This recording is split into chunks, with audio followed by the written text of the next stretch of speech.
silver hoof. I catch Green's eyes across the compartment and hold her gaze in a long, silent stare. She has striking eyes, as rich a green as the rest of her, but they're crude tools. They can command, enthrall, beguile, but not truly conquer, control, or conceal. She can't plant an idea in my heart and make me think it my own. All she can do is try to hold steady, dark emeralds matching light rubies in the dim train car. I catch the faintest glint of light, her gaze flicking down for but a fraction of a second. Gotcha. Got any threes? I ask sweetly, Green shooting me a foul look as she plucks 3 cards out of her hoof and pushes them towards me. I grin just a little, stacking her cards up with my 3 of clubs. The pool is almost empty, and with 6 little stacks of cards in front of me to Green's 1, we're rapidly nearing the point where her victory will become mathematically impossible.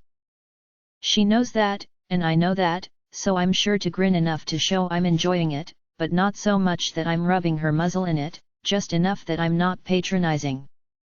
It's a delicate balance, but I strike it well, and her expression is more playful than actually irritated. You're cheating, she insists, eyeing the little line of cards hovering in front of me, her own hoof of cards flat on the floor in front of her. We're sitting face to face in the back of the railcar with Barry beside us, the pool of cards taking up the spot on the floor precisely in the center of our little group. There are no windows in the rear, and the stacks of crates obscure our view of the front, leaving us alone in our little shelter. Barry isn't playing, of course, but it's still rather cozy. The only sign of echo is the faint haze of smoke that drifts along the ceiling, but even that's become tolerable after a while. There's nothing to do but wait, Green and I passing the time while we listen to the tracks click and clack below us. I'm playing well, I reply, with an amused air that is not entirely feigned. Your turn. With 2 players, this should be a game of chance, Green points out. There's no such thing as playing well, and you've flattened me 3 games in a row. You're cheating. It's only a game of chance if you're guessing, I reply in turn, sing-song. It's not my fault you've got no poker face. Poker face? What, are you reading my cards in my expression? She demands, turning her head slightly and fixing me with one skeptical eye. She's having fun with it though, and I laugh. Something like that, I say, taking a moment to rearrange the cards in front of me like I was organizing them into neat sets, picking out 2 or 3 at a time and lumping them together. It's random, of course, but Green picks up on it exactly like I thought she would, her eyes following the card's motions, counting the number of sets left. Your turn. I remind her. She nods, catching my gaze, trying to read me the way I read her. She doesn't have a chance, of course, and I give her nothing, her eyes narrowing. Then, she smiles. Would you kindly tell me if you have any jacks? Eye contact. My breath catches in my throat, and I go stock still. Eye contact. I didn't even think about it, it was just us playing cards. I should turn away, break the connection, but my whole body is tense, freezing me to the spot. I brace for the sweet smell, that rush of adoration. Green's eyes seem to sparkle as a grin appears on her face. Then she snorts. It's about when I hear her high-pitched, nasal laugh that it occurs to me I'm less than entranced by her at the moment. She giggles like a school filly, the room seeming to boil as a hot flush runs through me. My ears fold back instinctively, and that only makes her laugh harder as she reaches up to cover her mouth with a hoof. Are you trying to resist mind control or do you need a bran muffin? She asks, the grin she's hiding audible in her tone. That wasn't funny, Green, I say, looking down at the floor and folding my cards in front of me. I can't keep the blush off my face. My whole body is tense, like I drank way too much coffee, my forehooves tapping together nervously just to have something to do. I could unfold my ears, I guess, but it wouldn't be a convincing expression. "Oh, sweetheart," Green sighs, sweeping the cards away and reaching out to me. "A hug?" She's giving me a hug, letting me rest my head on her shoulder. "I'm sorry. I was only joking around. I didn't mean to scare you like that." "I know," I say, automatically. "It's true though, I mean, we were having fun and fooling around and she did something silly. I can't hold a grudge against her for that. And, I mean, I know you wouldn't abuse it. It's not like you're an evil mastermind making me do your bidding or anything. It's just..." She doesn't pick up the thread when I trail off, and I catch the slight stiffening of her pose, her head tilting to focus on me, paying close attention to my answer. She wants me to finish. It's just what? What is it she wants me to say? I don't like feeling that way. Not what she was looking for, I can tell by the way she relaxes, lets out a puff of breath. She doesn't seem disappointed though, giving me a little squeeze before she leans back and releases me. "Okay, sweetheart. No more jokes, I promise." It's an awkward moment to share with others around. Of course, Echo is in the front, and Barry keeps staring straight ahead, swaying back and forth with the rail car's little motions. Still. I glance down at the cards, hopelessly scattered at this point. The mood for the game has passed anyway, and I think it's time to find a new topic. The flush is already fading, and I force my ears back up. After a moment, I lift my head and look Green in the eye, careful not to show any hesitation. I think I catch a glint of approval at that, though she's trying not to be too obvious about it. So, why wasn't I hypnotized that time? "Oh, the phrase isn't magic. It's just something I say," she answers, sweeping up the scattered cards and folding them one at a time back into a deck. "What, so you can be the world's most polite hypnotist?" I say, teasing her right back. I'm in my element here, so of course, I nail it, and she instinctively smiles. The development of obsessive-compulsive behavioral quirks pertaining to the functioning of secondary cutie marks is one of the earliest symptoms of withdrawal, Barry cuts in. She doesn't look at me or Green as she says it, just blandly staring ahead at the boxes. Markers will often develop small rituals or habits associated with their new cutie marks. While these begin as simple behavioral oddities, in time, they become a compulsion to the point that many markers become unable to use their abilities without them. While the reasons for this are not well understood, they are believed to pertain to the original nature of cutie pox, wherein it would force spastic and compulsive behaviors upon the infected ponies. For what feels like a very long time, no pony says anything. Green keeps herself busy with the cards, shuffling them over and over again. Barry stares straight ahead. Echo gives a grim chuckle, his laugh carrying back over the boxes. I don't know what to do, left glancing between Green and Barry with a blank expression. No, that's not true. I draw a breath, giving my head a good shake. I'm rattled enough I'm not thinking straight, but under that, I do know what to do. Green doesn't respect ponies who shrink away from unpleasant truths, and while she may not want to talk about it, she's faced this truth before. It won't offend her. "So, you have to say that every time then?" I ask her. My tone isn't casual, that would be making fun of the seriousness of the situation. I don't show worry either though. Instead, I'm a little stiff, and a little curious, like I would be if making polite inquiries about any other weighty topic. She doesn't answer at first, but when she does, it's with a firm nod, and she turns back up from the cards to look at me. "Sure do, sweetheart," she says, tucking the collected deck back into her saddlebags. Once upon a time, all I had to do was stare a pony in the eye and think real hard what I wanted them to do. But thoughts can be vague. It was a lot easier to casually drop a line in conversation giving them an order. Then I started dressing it up so it would sound polite, and I guess one day I realized I couldn't do it the old way anymore. There are follow-up questions I could ask, and probably should, but I think Green will welcome being a little less the focus of attention. Instead, I glance at Berry, giving her cutie marks a careful inspection before I ask, "So, is there a phrase you have to say every time you distill something?" While heart's desire-induced obsessive-compulsive behaviors can take the form of specific actions which must be undertaken upon the use of secondary cutie marks, it is more common for markers to develop maintenance behaviors which may be carried out over time. Berry answers, efficient and dull. One of the earliest known examples is a unicorn named Cole Spark who, 6 months after acquiring his Winter Blast cutie mark, developed a habit of chewing on ice cubes.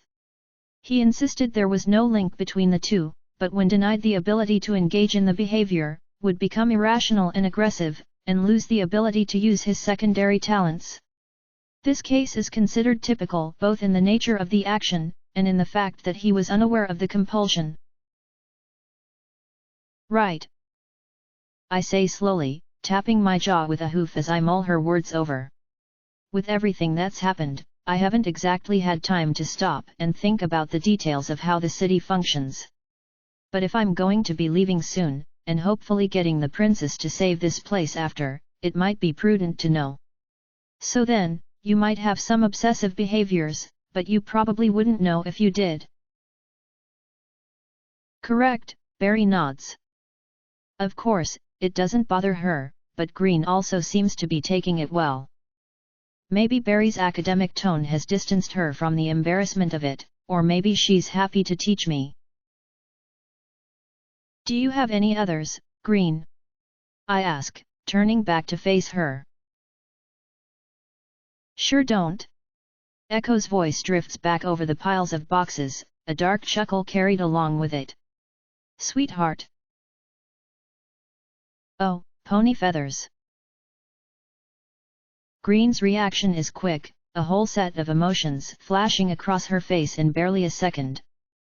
Confusion in that momentary pause, recognition as her eyes go wide, embarrassment when her jaw goes a little bit slack, shame when she sees me staring at her.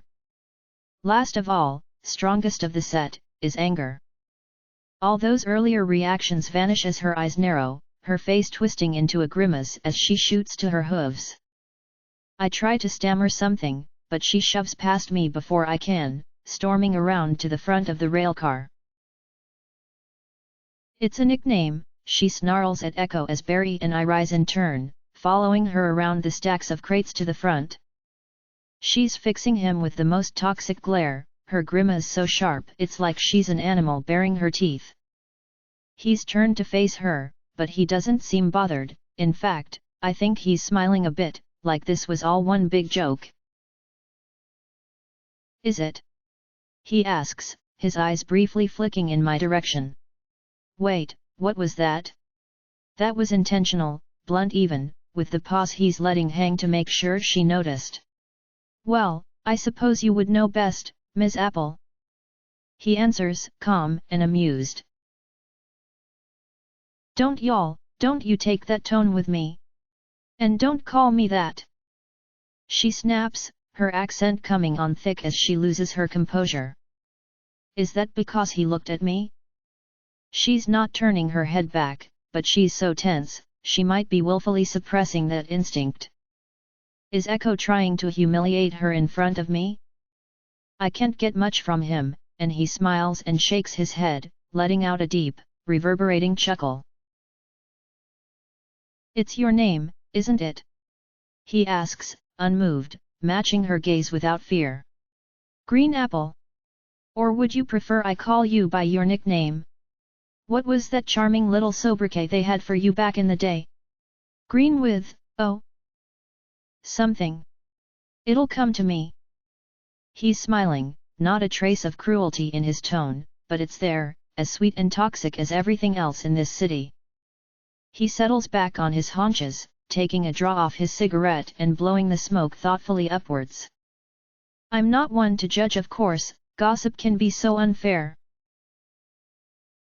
Green's teeth grind together, her posture going stiff. It won't work though. Echo is the one in control here. If he's trying to push her into attacking him, it's because he knows he can win, and she's about to fall for the bait. Is there some reason, I raise my voice until I'm almost shouting, stepping between the two of them, that you are antagonizing my escort? I keep my voice firm, authoritative, and no matter how loud it might be, I don't shout like we're in an argument. That would only inflame things, while a good dose of stern disapproval might bring Green back to her senses. I notice that one of his pockets is open, the one with the flask, and on a guess, I launch a quick follow-up, wait, how much have you had to drink today? I'm not entirely certain that's any of your business, Miss Song, he replies, but it's probably the best answer I could have hoped for, and I can see Green's expression settling a bit. She's still furious, but the realization that she's arguing with a drunk has cooled her temper a bit, or at least, she isn't tensing to swing the first punch anymore. This is the watered-down stuff, in any case. Watered down what? Paint thinner. I keep up the pressure, stepping closer to Green's side. Don't argue with him, make him look like the sort of idiot who isn't worth arguing with. Don't you think it might be a problem if you have to talk us through a checkpoint? Train, Barry finishes for me, pointing at Echo. Green, Echo, and I all stop what we're doing and turn to her. Of course, her body language reveals nothing. Echo tilts his head at her, puzzled. What are you? Train, she repeats, pointing firmly at Echo, raising her voice over the clatter of the wheels on the tracks. Echo gets it before I do, his eyes going wide as he follows her pointing hoof to the window behind him. Train, he breathes. He doesn't bother looking to double-check, reaching out and grabbing one of the levers beside him and slamming it all the way into the up position. Metal screams as the brakes engage, the floor seeming to leap backwards, twisting me around and sending me crashing into Green. We both go down in a pile of tangled legs, the floor shaking under us with the force of our deceleration. I can't see anything, but I hear boxes crashing in the back and the scrape of metal on metal in the cabin. Green shouts something and grabs a hold of me, covering my head with her leg. And then, the rail car is still. You trying to kill some pony, you idiot? A stallion shouts at us, his voice muffled by the cabin glass. I hear his hoof strike the outside of the car, producing a deep ring on the metal. He curses at us, storms away, and as one, we heave a sigh. Well, there's an Aesop in this somewhere about paying attention to what you're doing, Echo says as he pulls himself to his hooves. Thank you, Miss Punch. Green and I have a bit more trouble untangling ourselves, and it takes a few tries before we can both get up. By the time we're both on our hooves, Echo and Barry are already at the window, looking out and ahead.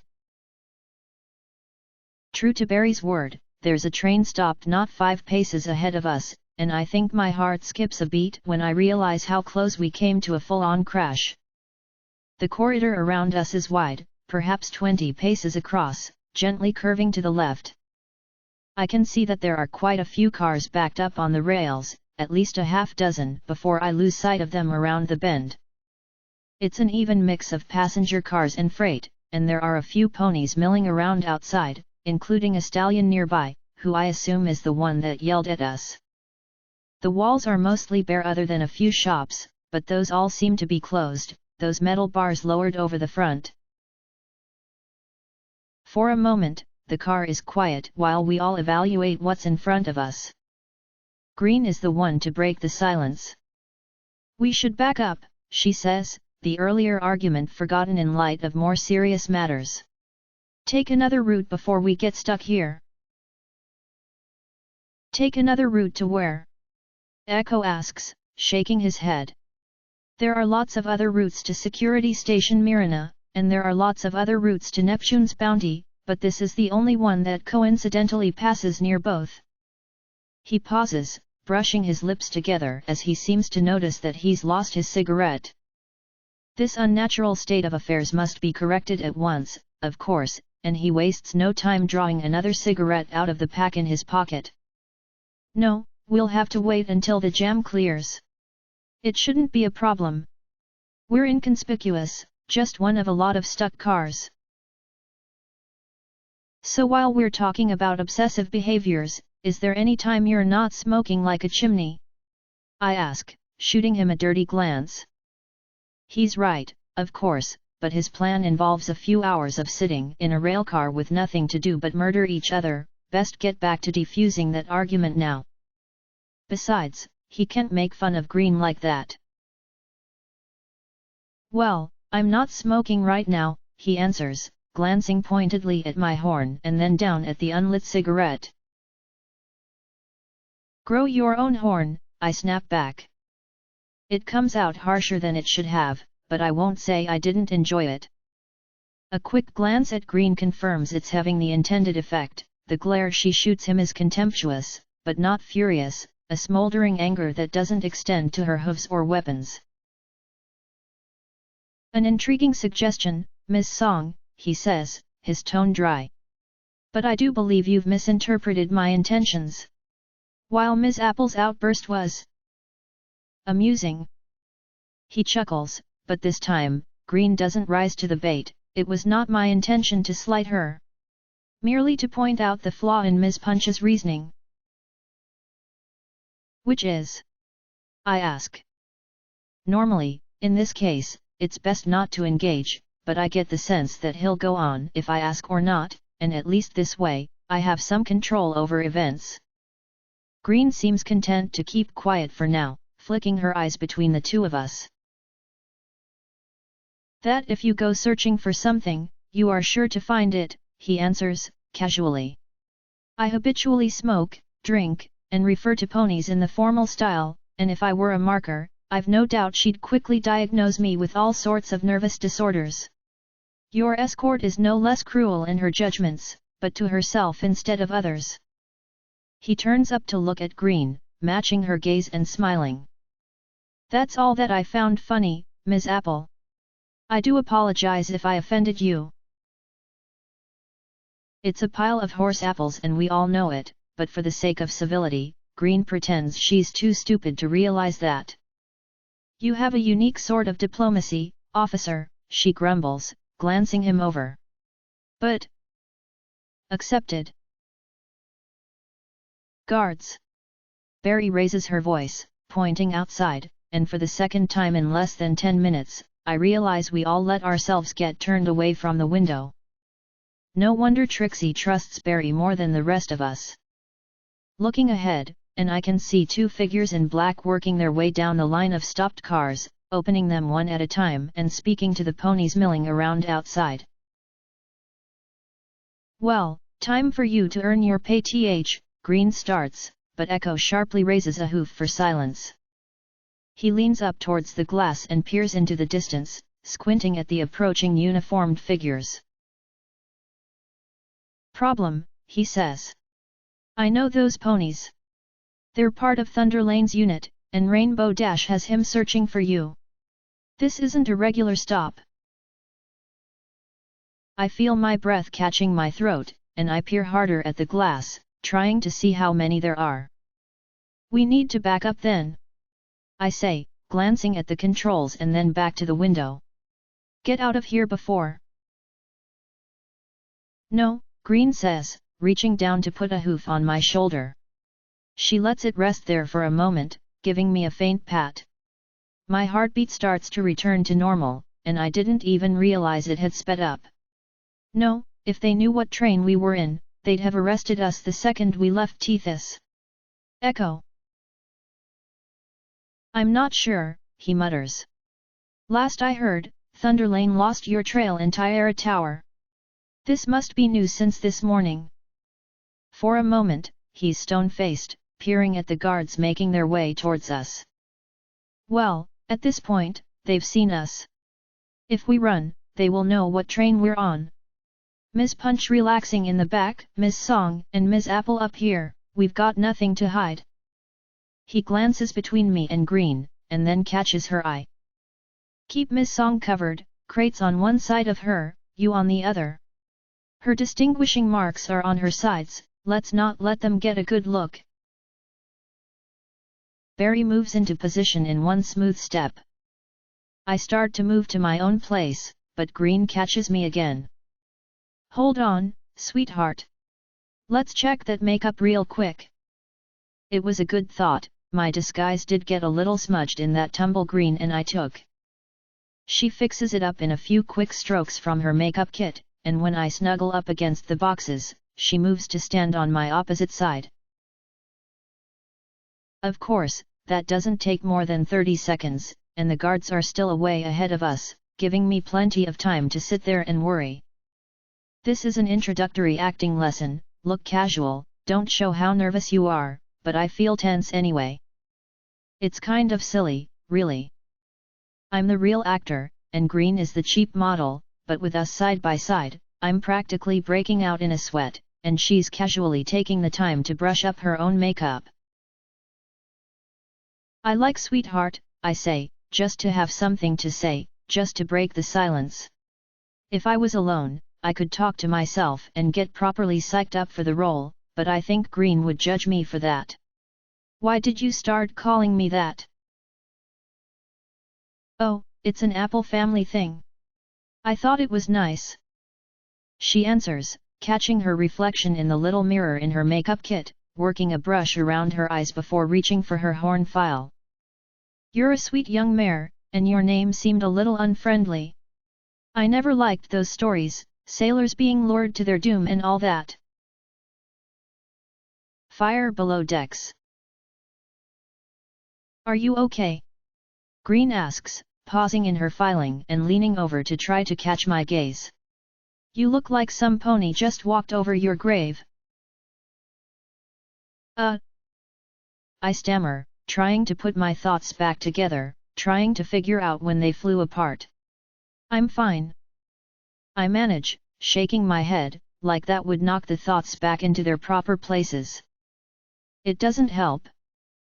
I was remembering something.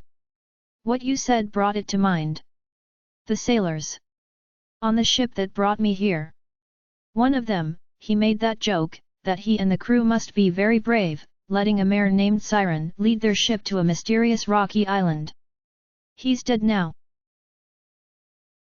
Oh, Green says, turning towards me and reaching out to rest her foreleg over my own. I'm so sorry, Siren. I was just joking around. I didn't mean. No. No, I mean, it's fine. I say, staring at the floor. It bothered me when I first came here, but now the whole thing feels so distant. The palace, a ship, a fire, and then this place. I can tell Green is struggling for something to say to that, and I don't feel like I'm done either, the thought demanding to be finished. I mean, it should bother me. A lot of ponies died because of what I did, asking them to sail me out there. One of them sacrificed himself to save me. He pushed me out of the way of an oncoming blade, and I don't even remember what he looked like. Tan, I think. Or, maybe brown. I try to think back, but my whole journey here has gone blurry in my memory. No. No. He wasn't tan or brown. That was the ship's cook. He was blue. Maybe an earth pony. Siren. Sweetheart, it's really okay. Green tries to comfort me, but I can hear how uncertain she is. Any pony could, she's not faking it well. No, I mean. I know. I don't feel bad, I just feel kind of. I don't know. I shrug. Flat? Barry asks. It takes me a moment to realize who spoke, that there even is a fourth pony in the car. I'd have expected Echo to chime in, but he's busy watching the soldiers. It takes me a moment longer to remember I need to respond, and when I look to the back, Barry is watching me. I'm so used to her staring into the middle distance or vaguely towards me that it's a little unsettling to realize she's looking right at me. At my face. Yeah, I manage, after a longer pause than is really polite. Something like that. I remember that, Barry says, her eyes locked on mine. Steady, even. There's something in them, but it's too far away, I can't see it, and her face gives me nothing. It doesn't last. You are. I stumble through the conversation, trying to make sense of what she's saying, what she's getting at. It's so unnerving, being watched that way. I feel paralyzed, like I want to break away from that dead gaze, but I can't. You mean? You will find ways things could have gone differently, if you were faster, or stronger, or smarter, or braver. Then it will hurt. She delivers the lines without the slightest inflection, words evenly spaced and slow. I don't remember that part as well as I used to. Many aspects of it are confusing to me now. A silence hangs in the train car. I turn to Green for direction, but she's at as much of a loss as I am. Even Echo doesn't interject, gazing out the window and pretending not to hear. I didn't like it. Well, I mean, I stammer, when the silence grows so long I have to say something just to break it. You don't have to be perfect. It's a platitude, and every pony knows it, but if Barry is judging me for that, she gives no sign. She seems to be thinking again. For what? She asks. Security. Open up. A mare's voice shouts outside the door, rough and scratchy. Oh, thanks Celestia. The cargo hatch rings with a loud knocking, metal on metal, and every pony's eyes turn back to the door. She must be wearing those hoof weapons the soldiers all have. I push Barry out of my mind as Echo straightens up from his slouch, game face time. I put on exactly the right pose, casual, a little bored, a little nervous, right as Echo reaches up to yank the release for the cargo door. It comes open with a loud pop, sliding away just in time for Echo to assume a lazy, stupid smile. Problem, officers? He asks, glancing down at the two uniformed ponies outside. They both come up to attention and salute when they see him, recognition immediately visible on their faces. No, sir. They snap as one. One is a stallion, a tan earth pony in his early 20s, wisps of his garish orange mane sticking out from under his spiked helmet. The other, the one who knocked, is a mare in her early 30s, a rich purple unicorn with a silver mane, her own helmet notched to let her real horn stick through. She's painted it silver though, so it's not immediately distinguishable from one of the metal helmet spikes, and her beautiful natural color is ruined by the blazing fire cutie mark that covers half of her face in orange and yellow. I'm glad to hear that, he says, turning to look at the mare specifically, finding a more attentive smile for her. It's good to see you again, Spissy. Echo seems to catch himself as he glances down at her uniform. It's the same as his, except that the patches on her shoulders are blue instead of red, and she has two little bronze arrows on her collar instead of silver bars. Corporal Silverhoof. Congratulations. Thank you, sir, she replies, her posture relaxing. Well, relaxing a little. So far so good, but they haven't paid us any attention yet. I keep my posture largely neutral, glancing their way with a timid sort of curiosity. There's still no guarantee the disguise will pass inspection, but my expression will, at least. Just this month. You should have let me know, he says, after taking a moment to consider her, tail to muzzle. We could have celebrated. Living the dream, sir. The stallion asks, glancing around Echo to examine the three of us. His tone isn't openly disdainful, but it carries about as much judgment as a subordinate can safely level upon a superior. His gaze jumps from berry to green to me, resting there. Then he looks back at Echo, and I have to suppress the urge to sigh. Wait, he didn't mean that. Us and Echo? I know I didn't just hear you make an untoward suggestion about my lovely companions, Specialist Irons, Echo retorts, and his tone ends the causal period of the conversation, the two guards straightening up again. He did mean that. And that drunken brute is enjoying it. He's smirking at us up there. I have to repress the urge to glare at him, doing my best to seem vapid and whatever the sort of mare who does that looks like. I don't think there's a standard form in the books for easy. I never checked though, so maybe. Sir, no, sir, Specialist Irons finally replies, and Echo nods. That's right, he says, taking a draw off his cigarette and blowing the smoke out of the open door. Wait, when did that get lit? Now, who are you two looking for? We're conducting a routine search for contraband, sir. There's a... Corporal Silverhoof starts, only for Echo's brief but withering stare to silence her. I mean... It's not like you to waste my time, Corporal. The suspect description. Echo orders. For a moment, neither of them speaks, then the stallion steps forward. Sir. We're looking for a pink unicorn mare, scarring down both sides, shaved on one side, bare ankles. He says. Echo is rather good at this. Oh, he's making mistakes that I can pick up on, obviously self-taught, but the subtle shift in his body language shows real talent. Just like that, the tone of the conversation changes, the two officers pulling away slightly without his ever having to glare or yell. Repeat that, Echo orders, smooth and quiet.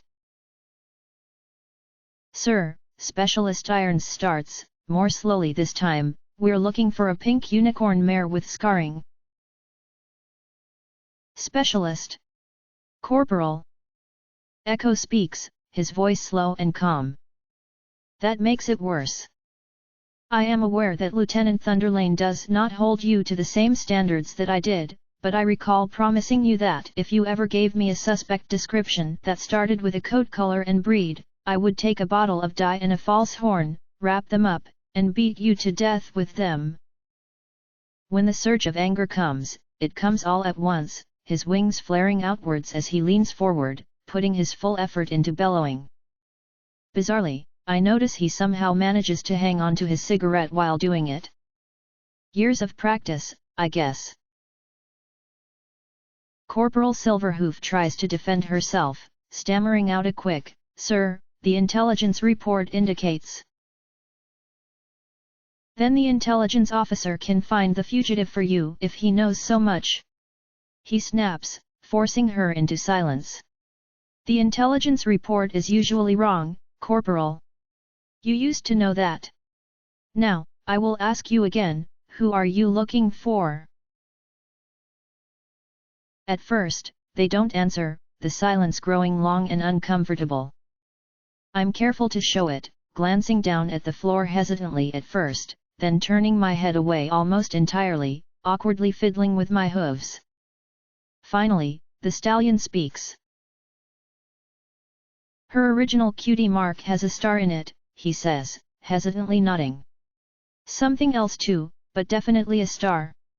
Silver or blue? That's a start. What else? Echo snaps, a turn of his head and a narrowing of his gaze making it clear he expects the Corporal Silverhoof to speak next. What is he doing? What is he doing? She bites her lip, pausing and taking a breath. Her ankles were badly burned, she finally says, with a firm nod. Scars can be regenerated. Echo dismisses her out of hoof, but she holds her ground. Yes, but they were burned all the way down, she says with another nod. There would be damage to her hooves as well. That could be filed away, but damaged hooves or a fresh hoof IQ still narrows it down. I almost glance down to check my hooves. Almost. Green seems to have had the same thought and turns to look at me. Quick as I can, I reach back to my belt with my magic, calling a pep bar up to my hooves. Why yes, Green, you can have some of my candy bar. Ah, so you can still think, Corporal. I was beginning to wonder. Echo snaps. Silverhoof glances at Green and me when she sees the motion of Green's head, but by the time she looks at us, I'm already unwrapping the bar. Nothing to see here, soldier, my escort here is just hungry. She thinks nothing of it and soon turns away. Anything else? She was pretty, Corporal Silverhoof says quietly. Good figure, full tail, all that. Are you trying to arrest her or ask her out? Echo snaps. Pony feathers. What is it with me and mares? Not a lot of tonics that make you pudgy and droopy-eyed, sir, she points out. If she had a good figure before, odds are she still does. It's a start, Echo growls, curt and direct, fixing her with an authoritative stare. He's faking it though. He can do voice, face, and body language, but like a lot of amateurs, he can't do all three at once, at least, not well. I can see a little droop in his tail, a relaxing of his haunches and a gentle lowering of his head. It's subtle, I don't think she noticed anything, but I certainly did. Disappointment. Now, you have some reason to think she's in this backup. Yes, sir, Specialist Irons Supplies. A source in Lulamoon Logistics says that the fugitive is expected there this afternoon, but that there might be a delay of up to several hours due to a rail traffic backup. This was the only major backup on a line that goes near Neptune's Bounty. You have all the stores and side doors closed up. Echo checks, and the mayor nods. Guards at the far end for runners or backups. Again, she nods. How many?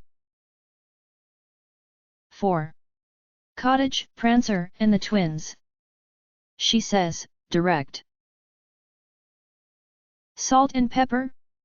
They couldn't see their own hooves in front of their faces, much less an escaping fugitive. Echo replies, incredulous. Thunder Lane has them on Eagle Eye now, sir, she replies. Echo lets out a scoff, shaking his head, but doesn't push the matter any further. And the cause of the backup? He asks, but the mayor only shrugs. Not sure, sir. A bunch of pavilion goons have the intersection closed. She answers, indifferent. Of course they do, Echo grumbles with an air of finality, taking another draw off his cigarette. Specialist. Get up there, find out why they have it closed, then tell them where they can shove it and start getting this traffic moving again. Rainbow Dash runs these streets, not the pavilion, you make them remember that. This is a major thoroughfare. If it gets completely logjammed, the traffic report will give the fugitive all the warning she needs and we'll be stuck clearing it all night. Be sure to sweep every car again before clearing it and check for ponies riding on the roof or the back. Thunder Lane has Sergeant Locke running the... The stallion starts to object, but another sharp stare from Echo cuts that short. I'll tell him, sir. You do that, Echo says, staring at the stallion until he, well, goes and does that, trotting off and away. Corporal, are there any places around here still open? He continues, turning to look at the remaining soldier. Sir. she asks, already stiffening against the impending verbal assault.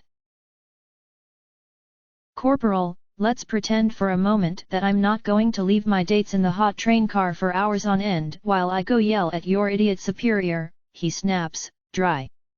And while we're at it, let's pretend you're capable enough to find them a place to relax outside the security cordon and then get some pony to move my train for me. I do enjoy playing make-believe, sir, she replies, stiffly. I think I saw a restaurant past the intersection. I'll take them there and then go find a driver, shall I? You do that.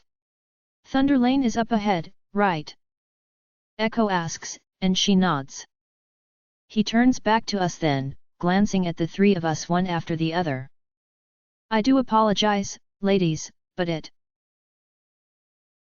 We understand, Green says with a smile, rising from where she sits. She stretches out in a gesture that appears remarkably natural and hooks him by the collar with a hoof, but I can't help but notice it keeps her tail between me and the guards, letting her pull him in. Pull him in and wow! They're making that look very real. With her leg over his shoulder and her eyes closed and that quiet, stiff sigh she lets out. When they finally break apart, they brush muzzles, and she stage whispers, "Don't take too long though, okay?" "Wouldn't dream of it," he murmurs back, before finally breaking away and turning to hop out of the open cargo door. Silverhoof steps aside to let him pass, but he doesn't acknowledge her, and soon he's gone. Okay. Yeah. If you three would come this way, please. Corporal Silverhoof turns to us, polite and formal. It takes me a second to get my head back in the game, but... Right. That.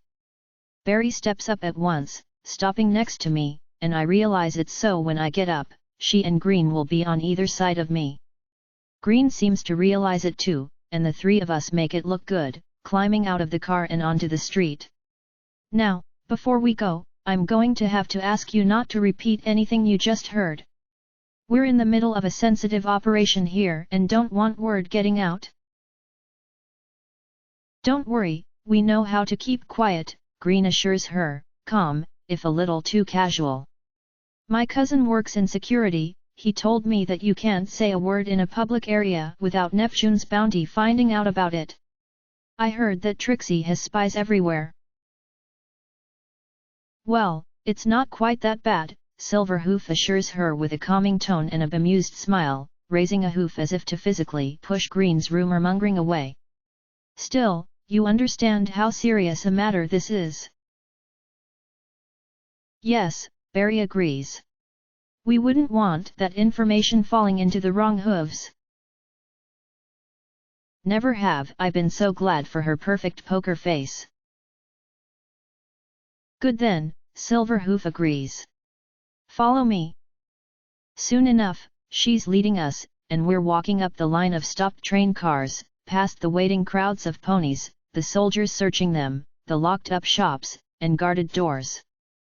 I hear crashes from inside a few of the cars, angry shouting from one, a loud crack, and a scream. So, you three and Echo, hey? Silverhoof asks, and my head snaps up reflexively as I'm pulled out of my reverie. She's ahead of us, glancing back over her shoulder as we move at a quick walk. From her tone, I don't think we're getting through this trip without some conversation, and her curious expression makes me doubt we'll be able to get away with platitudes either. How's he doing these days? He's keeping busy, Green answers, eliciting a smirk from Silverhoof as she turns back ahead. I can see that, she says. Amused but a little stiff as well. It's not really a happy sound, and she's not going to let Green get away with a vague answer like that. But is he, you know, okay?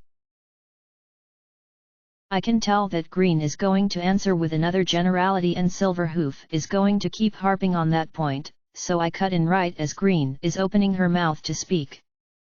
He seems all right most of the time.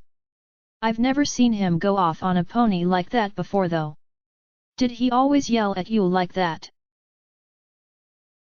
No, she says, dismissive, brushing the accusation away with a familiar air. He's just angry at Thunder Lane. Bad blood? I inquire, keeping the burden on her to talk, my tone polite. A little ditzy, perhaps. Yeah. They used to be close way back when, but it all fell apart when Rainbow Dash gave Thunder Lane his command. These things happen. She says with a sort of verbal shrug, her tone resigned. She's not as indifferent as she'd like us to believe though, nor terribly good at hiding that fact. Well, maybe Rainbow Dash will change her mind, I suggest, but she gives a firm shake of her head. Rainbow Dash has decided that the city is better served by Lieutenant Thunder Lane. It is not my place to question her decisions. She answers, formal and curt. Oh, come on, I press, wheedling gently, you obviously respect Echo way more than Thunder Lane. You don't think Rainbow Dash made a mistake? Too late, Green gives me a warning nudge in the side, Silverhoof drawing to a stop in front of us. She turns around to face me, fixing me with an attentive glare. It's lucky that fear is the appropriate reaction to that, because I reflexively go rigid when she looks me over, almost shaking when I realize her gaze has drifted to my side. And what was your name again? She asks, finally meeting my gaze. Her eyes are purple, matching her coat on one side, jarring with the fiery cutie mark on the other. All she meant was that Echo, Green begins. Your name? Silverhoof barks, a few of the guards around us glancing her way, turning away from what they're doing. I stammer. Think of something. Think of something. Zephyr. I finally blurt out. I work down in Tethys. Fixing the clockwork. And when Pinkie Pie makes a decision you don't agree with, are you so quick to decide that you know better than her? Silverhoof presses, not letting Green or Barry draw her attention. I'm pinned to the spot, and even if she hasn't seen through the disguise, I think I'm in trouble as it is. I scramble for an answer. I should meet her gaze, but not too aggressively. Oh, but not too timidly either, she'll think I have something to hide. Are you nodding or having a spasm? She snaps, forcing my eyes back up. No. I mean, yes. I mean, Pinkie Pie knows what she's doing. I blurt out. Wrong answer. So Pinkie Pie knows what she's doing but Rainbow Dash doesn't, is that what you're telling me? She demands, leaning in close as she glares. No. I'm sure Rainbow Dash knows exactly what she's doing. I stammer, quickly adding, and I'm sure that she made the correct decision here. It was just a figure of speech. I just meant. Echo seems to know what he's doing too. That's all. This may come as a shock, Zephyr, but lifting your tail for an officer does not qualify you to comment on his merits as a leader. Silverhoof snaps, and a hot flush rises into my cheeks, my tail reflexively tucking in under me. Her bellowing has attracted a crowd, and now, every pony is staring straight at me. Giggling. Pointing. Rainbow Dash has a hard enough time keeping the city safe without every mechanic and two-bit whore questioning her decisions. There's a word for that, and it's sedition. Have I made myself very clear? Sedition. The soldiers in the train station. Rope. Tumble. Snap. I don't realize I'm shaking until Green puts a leg around me to steady me. She understands, officer. I'm very sorry, she's had a little bit to drink. I assure you, it will not happen again. It had best not, she snaps with an air of finality, turning to lead us on at a quicker pace. This way. There are ponies watching us. As we walk the rest of the way. Watching me. It's hard for me to keep up with Silverhoof. My legs keep going all stiff, and Green and Barry have to stop so they don't get ahead of me. I can see the stopped passengers, the guards. Watching. Smirking. One mare points at me, then points at Green, sharing something with the guard next to her. They both get a good laugh out of that. I catch her gaze for a second, across the way. I'm assuming she comes free with the pretty ones. That's what she was thinking. That's what she said. It's not true though, it's not. It didn't happen that way. Green grabs me and pulls me along. My tail is tucked up so tight under me that the muscles around my dock are cramping. The hallway feels like it's 1,000 degrees, a sickly, prickling heat burning through my skin, caught up in my coat. It's not fair. It didn't happen that way. He hit on me, yeah, but I said no. It's not like I did anything. I mean, I guess I did overlook the thing with him and Zephyr, but that's not the same. I needed him to get home. It's different. I don't even notice when we're getting near the security cordon. Just, suddenly, there are no more trains, and a lot of soldiers around us, and Green is saying something. Then we're in a wider hallway with a high ceiling, big and empty, full of rails that have no trains on them. And Green is guiding me somewhere, into a building that smells like hay and coffee. A bench. You can stay here until Lieutenant Echo comes for you. Do not bother the officers at the cordon. Silverhoof says, curt and efficient. I'm looking at the table. Good day. Then she's gone. I can't believe that worked, Green whispers, and I feel the bench sway as she takes the spot next to me. We paraded Vision's Most Wanted in front of 50 security officers and pavilion enforcers, and none of them did a thing. Quiet. Some pony might overhear. Barry whispers from my other side, keeping her voice low as well. There's a leak in Neptune's bounty. Trixie needs to know. Green says, so quiet I can barely hear her. I'll take care of it. Stay here.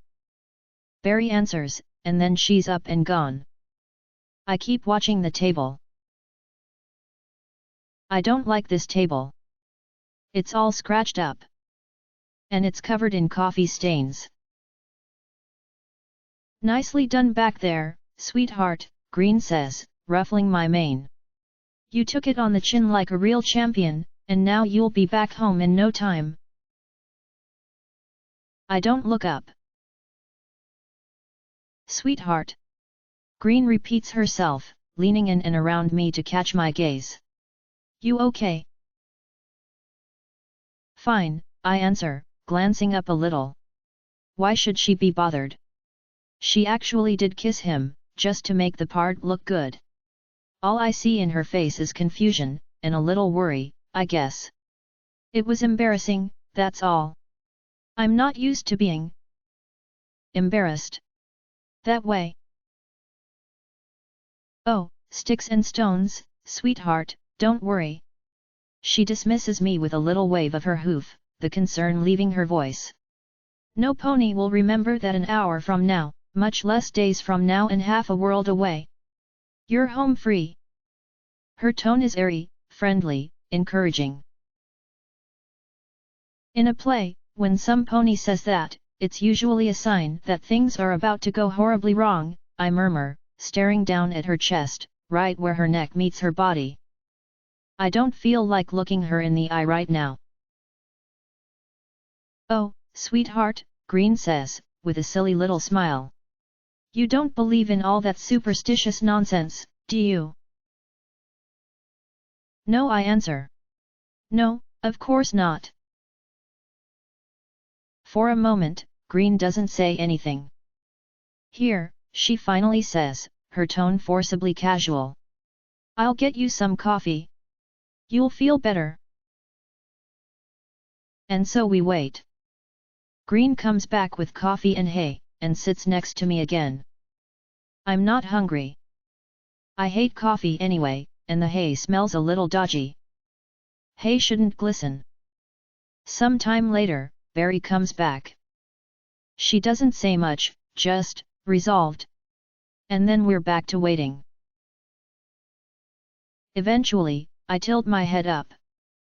Look around. It doesn't make me feel better. The coffee shop is a pretty miserable place, run down and spoiled. The walls show ugly stains from water damage, the tables just the same.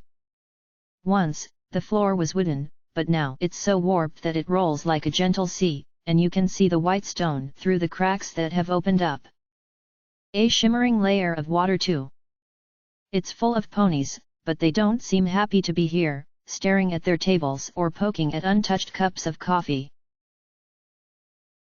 It's actually a little odd. There must be more than 24 ponies here, and the place is very nearly full, but almost no pony is ordering anything. I guess I thought they were here because of the rail jam, but they don't look bored like some ponies stuck waiting for their ride. They actually seem nervous, tense.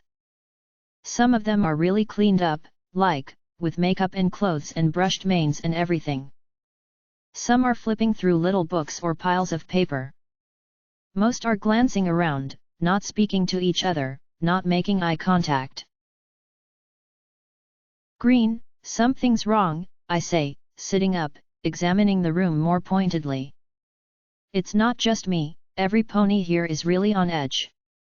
I've seen it before, during tests, in auditions, before a big performance, there's some unspoken tension that they all know but won't acknowledge to each other.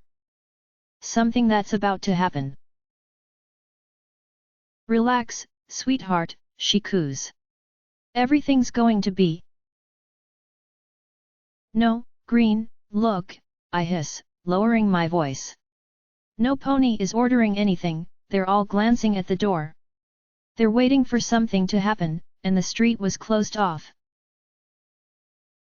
Green's casual manner goes stiff as she spots the same thing that I did, her ears perking up as her eyes go faintly wider. She rises from where we sit, stepping over to one of the other tables and smiling at the pony there, a blue Pegasus. Excuse me, she says to him.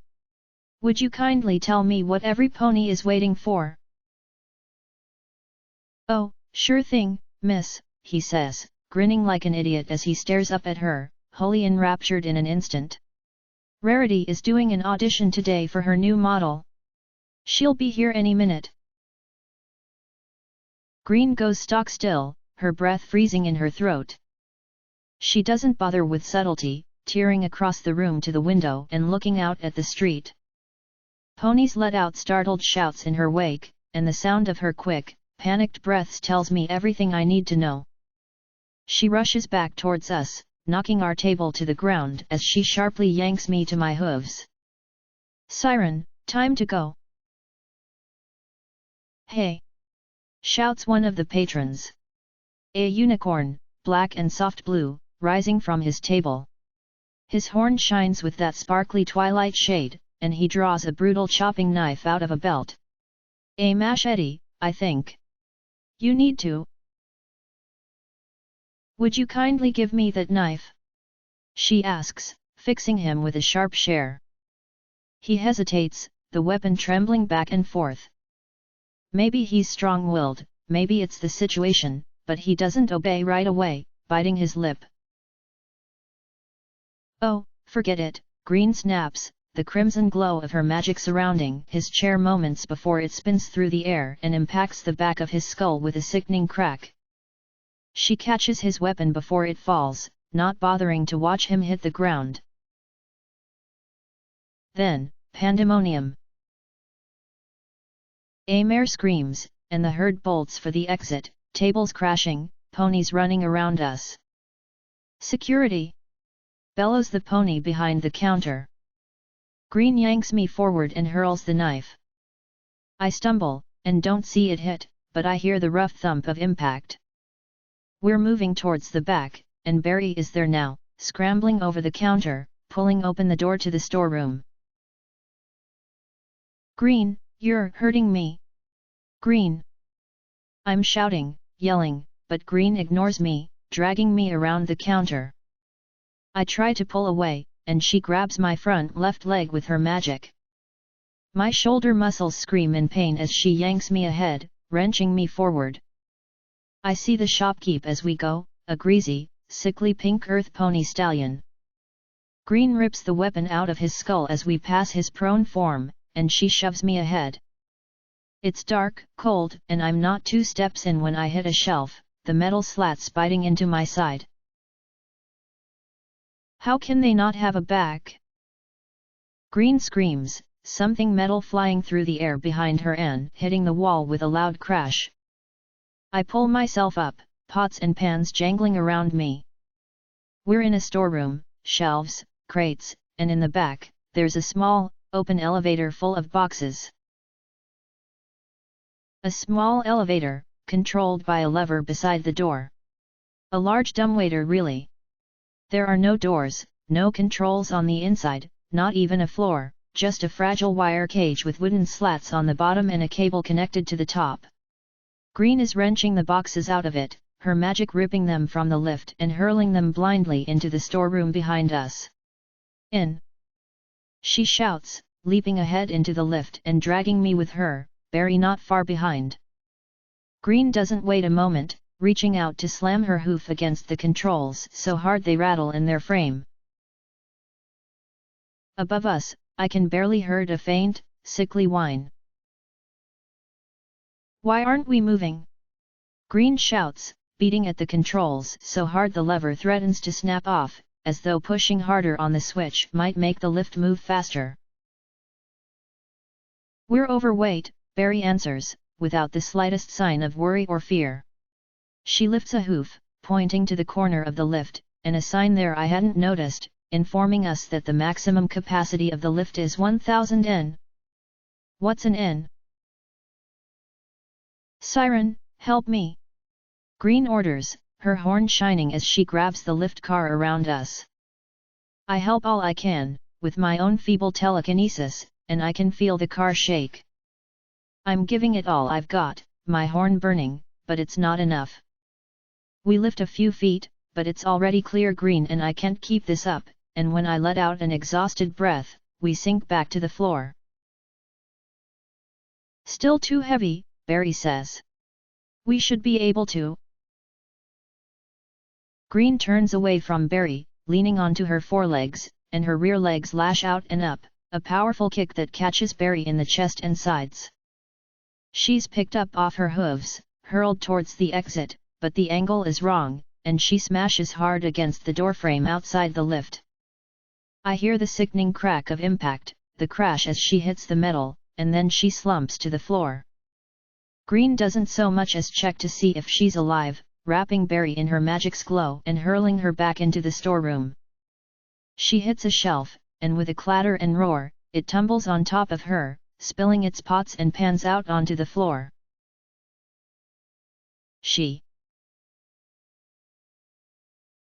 Been a pleasure, Barry. Green snarls, her horn shining as her hooves jam the elevator control so far it sticks in the upright position. I can hear that whine, the distinctive grinding of gears above us, and the lift inches upwards, but only a few inches. Green turns her head up, staring into the darkness above us, peering for the lift mechanism as we feel it struggle against our weight.